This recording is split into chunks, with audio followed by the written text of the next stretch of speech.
All right, let's get right into it. Today, we're tackling one of the biggest, most fundamental questions in all of sociology. How on earth does society even hold itself together? We're going to pull back the curtain on all those invisible forces that guide our lives, from the unwritten rules we follow without a second thought to the very real reasons why some people decide to break them. Get ready for a deep dive into the constant tug of war between you and the world around you. So this is it, the big one, the question that has kept sociologists up at night for centuries.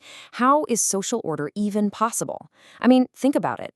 How do billions of us manage to live together, mostly follow the same rules, and create a world that's, at least somewhat predictable?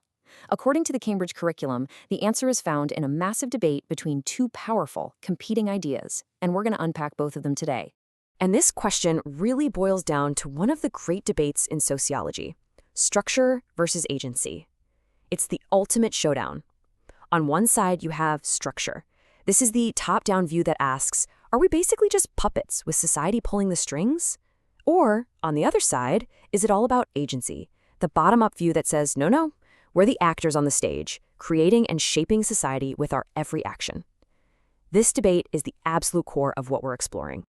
So here's our game plan. We'll start with the puzzle of social order itself, then we'll dive deep into structuralism, the idea that society shapes you.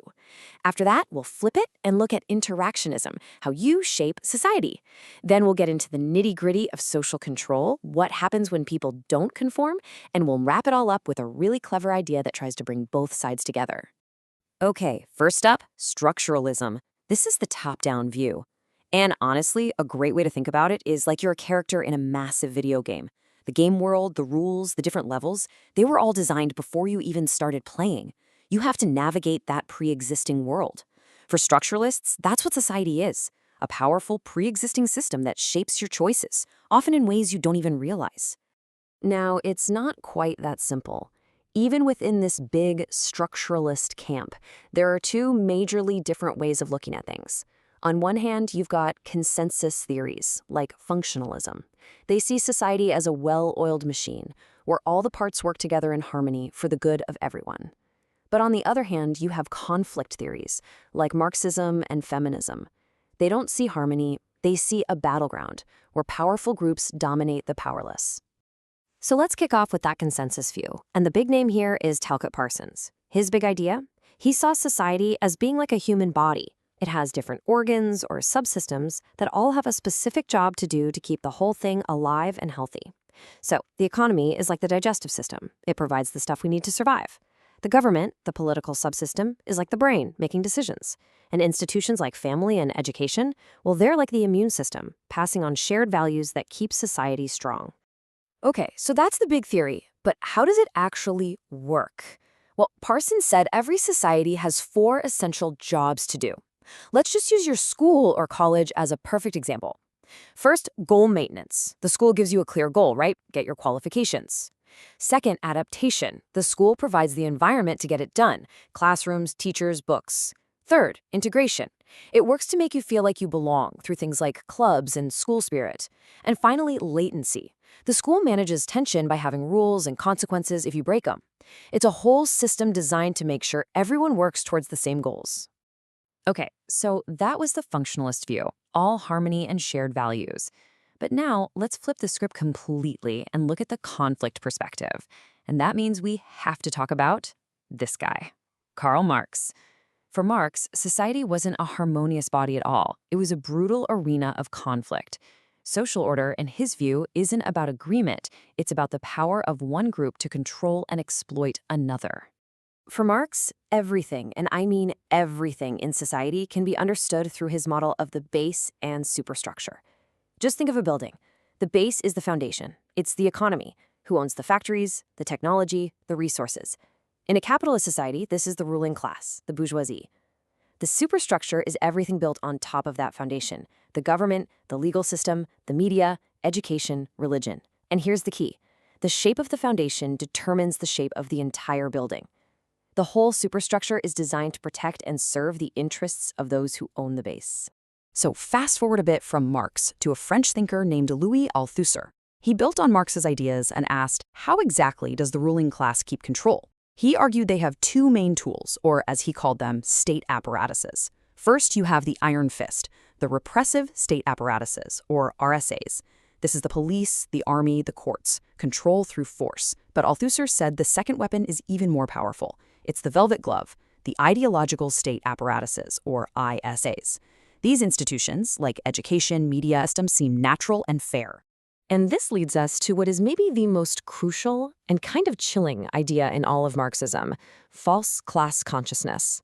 This is the endgame of the ideological state apparatuses. It's when the working class, the proletariat, internalizes the ideology of the ruling class.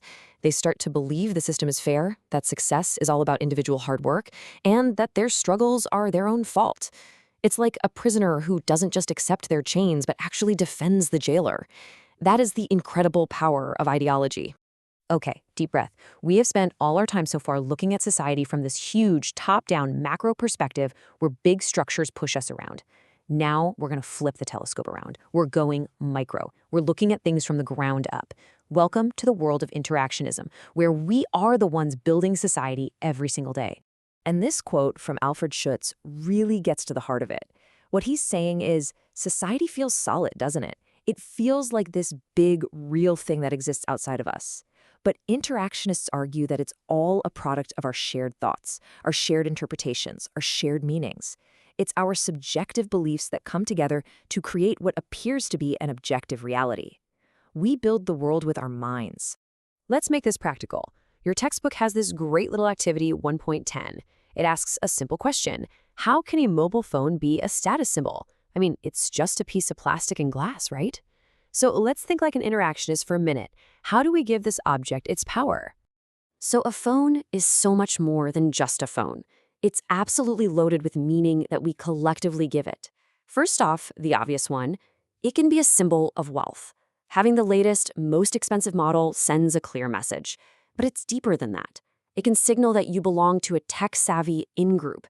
Having the newest model means you're current and with it. Even the apps on your home screen can reflect your values and hobbies. It's a tool we use to constantly perform our identity and negotiate our status with others. So, whether you're in the top-down camp or the bottom-up camp, one thing is clear: society has ways of keeping us in line. So let's dig into the actual tools it uses, the specific mechanisms of social control that we all experience every day.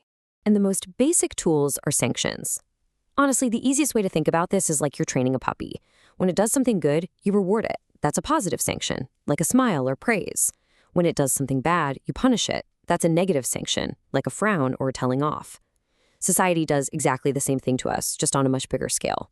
It uses formal controls, like laws and fines, but also powerful informal controls, like gossip or being excluded from a friendship group. The sociologist Max Weber took this a little deeper.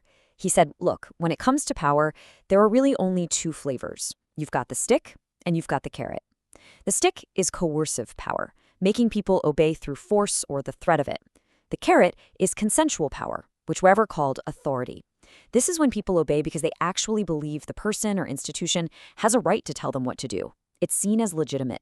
And in the long run, authority is always more stable than pure force. But then we get to Michel Foucault, and he really changes the game. He argued that in our modern world, power has become much more subtle, much more sneaky. It's not about the king chopping off heads in the town square anymore. It's about surveillance. Think of all the CCTV cameras, the data your phone collects. We know we might be watched, so we start to police our own behavior. Foucault also said that knowledge is power. When experts, like doctors or teachers, get to define what is normal or abnormal, sane or insane, they wield an incredible amount of power over us.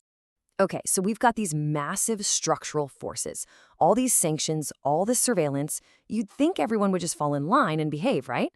But they don't. People break the rules all the time. They defy norms, they resist. So the big question is, why? All right, this is a super important table, especially when it comes to exams. There are a few key sociological explanations for why people are deviant. Maybe they just weren't taught the rules properly in the first place. That's under-socialization. Or maybe they've been marginalized, pushed to the edges of society, so they feel no loyalty to its rules. There's also the idea of cultural deprivation, the argument that some groups aren't socialized with the right values for success. And finally, for neo-Marxists, deviance can be a political act, a form of social resistance against a system they see as totally unfair. And if you want a great example of that last one, social resistance, look no further than Paul Hodgkinson's study of the goth subculture. This isn't just about kids being moody and wearing black. Hodgkinson showed it's a whole alternative culture. It's a conscious rejection of mainstream values. By creating their own distinctive styles, music, and communities, they are actively resisting conformity and building a space where they can belong on their own terms. So, we've come full circle. We've seen the two big heavyweights of this debate. Structure, this massive top-down force, and agency, this bottom-up creative power. So, what's the final answer? Is one right and the other wrong? Well, what if there's a third way? A way to bring them together. This is where the sociologist Anthony Giddens comes in with a really brilliant solution he called structuration. He basically said, stop thinking about them as two separate, opposing things. They are two sides of the same coin. They create each other. The best way to get your head around this is the forest path analogy. Imagine people walking through a forest. At first, they can go anywhere. That's agency. But over time, as more people walk the same route, a path gets worn into the ground. That path is a structure created by their actions. And now, new people who come along are much more likely to follow the easy path. The structure now shapes their agency. We create society, and then society in turn creates us. So to wrap all this up, let's bring it right back to you, right now. Think about it. Why did you choose to study A-level sociology? How much of that choice was pure individual agency, your personal interests, your curiosity about the world, and how much was shaped by social structure, the subjects your school happened to offer, the entry requirements for universities you're looking at, the kinds of career paths that are seen as valuable? The real answer, as Giddens would tell us, is that it's always both. And that's really the magic of sociology, seeing both the paths laid out for us and our own power to choose which one to walk down, or even to start carving out a new one.